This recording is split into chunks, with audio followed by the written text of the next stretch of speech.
لائبہ زاہد کو دعوت دیتا ہوں کہ وہ آئے اور اپنا چیز پیش کریں۔ دونوں کی اسی ایک فضا میں پرواز ہے، دونوں کی اسی ایک فضا میں شاہی کا جہاں اور ہے، گرگس کا جہاں اور۔ صدر ذی وقار، معزز مہمان گرامی، قابل قدر اساتذہ کرام اور میرے ہم مکتب ساتھیوں، السلام علیکم۔ صدر ذی وقار، آج مجھے جس موضوع پر بات کرنے کا، گفتگو کرنے کا، غور و فکر کروانے کا، احساس دلوانے کا، توجہ دلوانے کا موقع ملا ہے وہ ہے میری پہچان پاکستان۔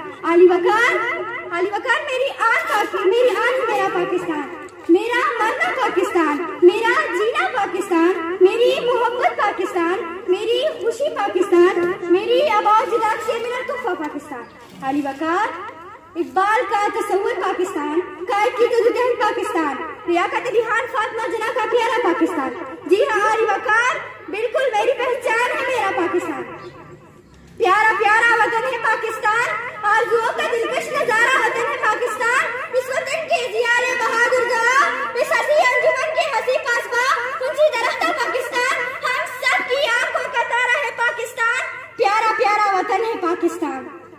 علی وقار، جی تو چاہتا ہے کہ پاکستان کی ہر خوبصورتی کھل کر گلاب کے پھول کی طرح سامنے رکھوں، لیکن میرے پاس بولنے کے لیے 4 سے 5 منٹ ہے، اور ان 4 سے 5 منٹ میں سرحد پاکستان کی ایک ہر کی خوبصورتی بیان کرنا مشکل ہے، تو پورے پاکستان کو کیسے کروں؟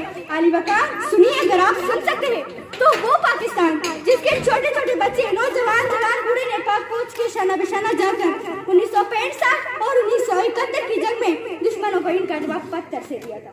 تو صدر ذی وقار، دوبارہ پاکستان کا نام روشن کرنے کے لیے، ملت اسلامیہ امت مسلمہ کا پرچم بلند کرنے کے لیے جگانا ہوگا اس ملک کے نوجوانوں کو۔ علی وقار، ان کو اٹھانا ہوگا غفلت کی گہری نیند سے، ان کو بتانا ہوگا کہ تیری ملت کی